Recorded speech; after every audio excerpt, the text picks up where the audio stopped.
Hello, my name is Dr. Babatunde Okewale, and you're welcome to the concluding part of male infertility.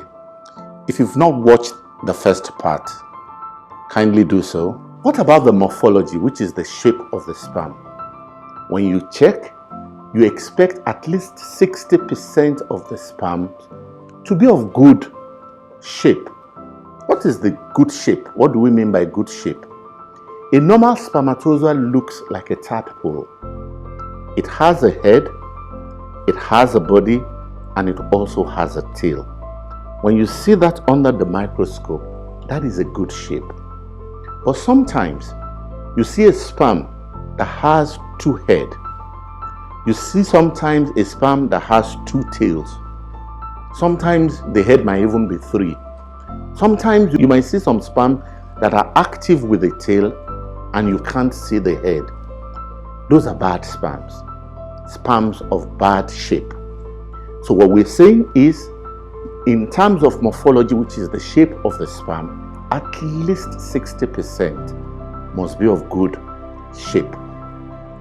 You don't expect to see any bacteria inside the sperm. If you do see bacteria in there, then it needs to be treated.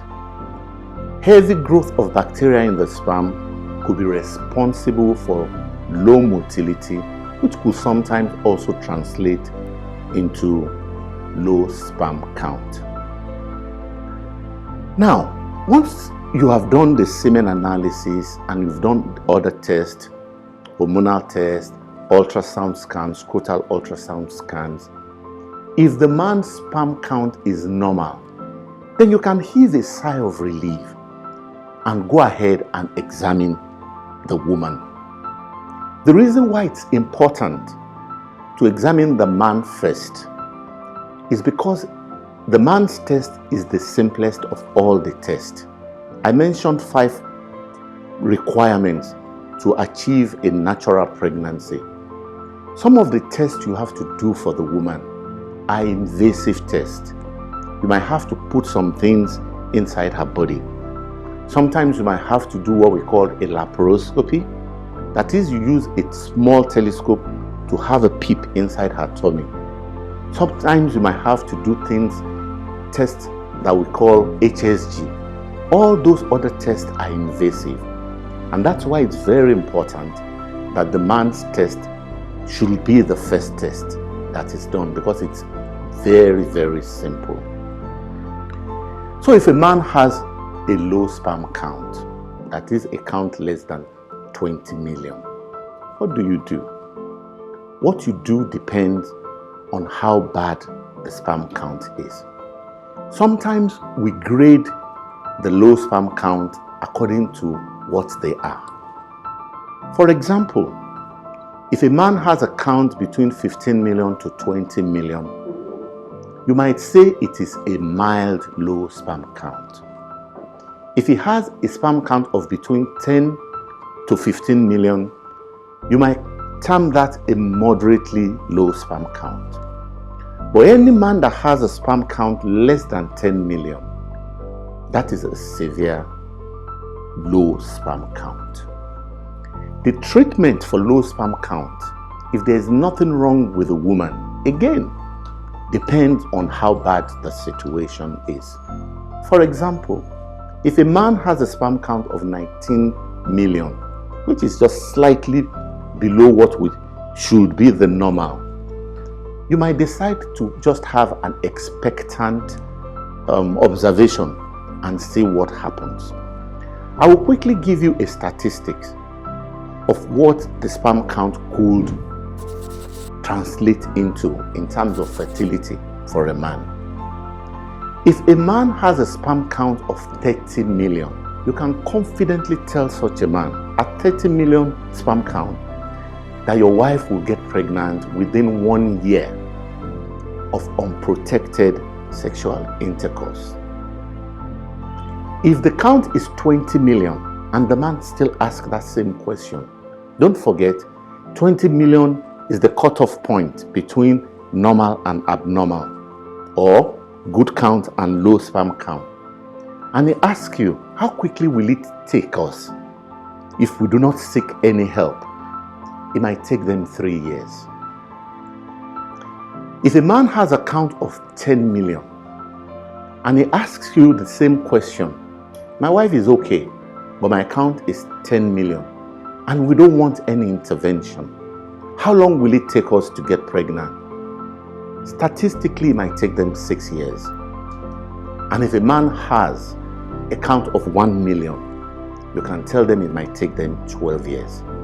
So you will see straight away from there that the lower the count, the more difficult it is to achieve pregnancy. Not that pregnancy cannot occur. So one has to be very careful when one is giving advice. A sperm count of 50 million could result in pregnancy, but it might take longer than usual. So once a diagnosis of low sperm count has been made, what do you do? Like I said, one of the first treatment could be expectant observation. If the count is 19 million, you can advise the man in terms of his lifestyle. You might ask him to lose weight if he is obese. You might ask him to stop smoking. You might ask him to stop alcohol. Eat good food. Food high in vegetables and fruits, so that he's in a good body health. And they can wait. That is, if it is 19 million. But if a man has a sperm count of below 10 million, then the advice you will give such men is to start as soon as possible to be looking in the direction of assisted conception. Luckily, with assisted reproductive technique, a lot of men who otherwise felt that they can never achieve pregnancy are now achieving pregnancy. There are basically two methods in assisted reproductive techniques that we use. One is called Intra Uterine Insemination, and the other one is called IVF. There's another type of IVF that is called ICSI. Now, all those assisted reproductive technique methods are helpful depending on how bad the sperm count is. For example, if a man has a sperm count of between 10 and 20 million and he's getting worried that his wife is not getting pregnant in time, and they've tried everything, and you are advising them in terms of assisted reproductive technique, IUI could be an option for them. That is intrauterine insemination. What you do in IUI is you clean up the man's sperm, pick the very mobile one, the very motile one, and you inseminate it directly into the woman's womb during her fertile period. It has a relatively high success rate. In fact, it has a cumulative success rate of up to 50%. If a man has a sperm count less than 10 million, IUI usually is not very effective for such couple. And in such couple, one should be advising them on IVF. IVF has brought joy to so many men who think that they couldn't father children in the past. Now, there's another type of IVF called ICSI. We normally recommend this whenever the sperm count is less than 5 million. In the traditional IVF, all we do is we take the woman's egg out, we take the man's sperm, we clean up the sperm, and we mix the sperm and the egg in a dish in the laboratory. And we allow the sperm to fertilize the egg so that it can result in embryos that we can return back inside the woman. In ICSI, rather than just mixing the sperm and the egg together and wait for the sperm to fertilize the egg, we pick up the sperm one by one, and with a machine called ICSI machine, we inject the sperm directly into the eggs so that we can be sure that fertilization has occurred. This is usually very helpful for men with very low sperm count. In fact, with sperm count less than 5 million, or men who have very poor motility. There are other things that can be done in low sperm count. Sometimes we give drugs, and there are quite a lot of drugs in the market. But the problem with drugs is they have limited use.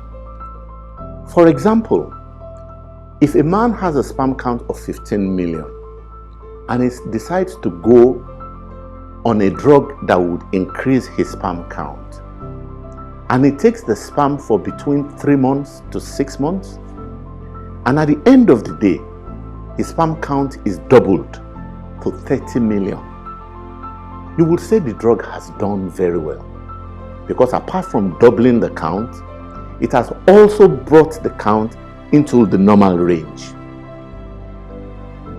However, if there is a man who has a sperm count of 5 million and you place him on drugs for between 3 to 6 months and the drug doubles the rate to 10 million, you will still say the drug has done well because it's doubled the rate. However, it has not brought the count into the range where you want it to be, between 20 million to 200 million. That is why we say the use of drug is of limited value. Most of the time, when you are taking the drugs, you are taking it with the intention of doing something else. The danger in taking the drugs on and on and on and on is that it might waste the woman's time. Don't forget, infertility in women has a lot to do with age. So if you take drugs for 6 months and it's not improving your condition, the best thing is to see a fertility expert and know on what needs to be done next. If the situation is that of sexual dysfunction, because some men have erectile problem or premature ejaculation, the best thing is your fertility expert will refer you to a sexual counselor. If there is need to give drugs for it, they will give drugs for it. So we've quickly run through the male factor in fertility. Like I said, 50% of all cases of infertility is due to men. There are quite a lot of things that causes male infertility. Thank God for assisted reproductive technique. A lot of men that think they would never be able to father a child are having children through either IUI, IVF, or ICSI. Thank you for listening. Before I go, I would like to introduce you to this book that I wrote. It's called How to Get Pregnant and Have a Baby. It has helped quite a lot of couples. It's easily available on Amazon, and you can easily get it on our website as well at www.sticehealthcare.com. Thank you for listening, and please don't forget to subscribe to our YouTube page. I'll appreciate if you can like, comment, and also share. Thank you, and God bless.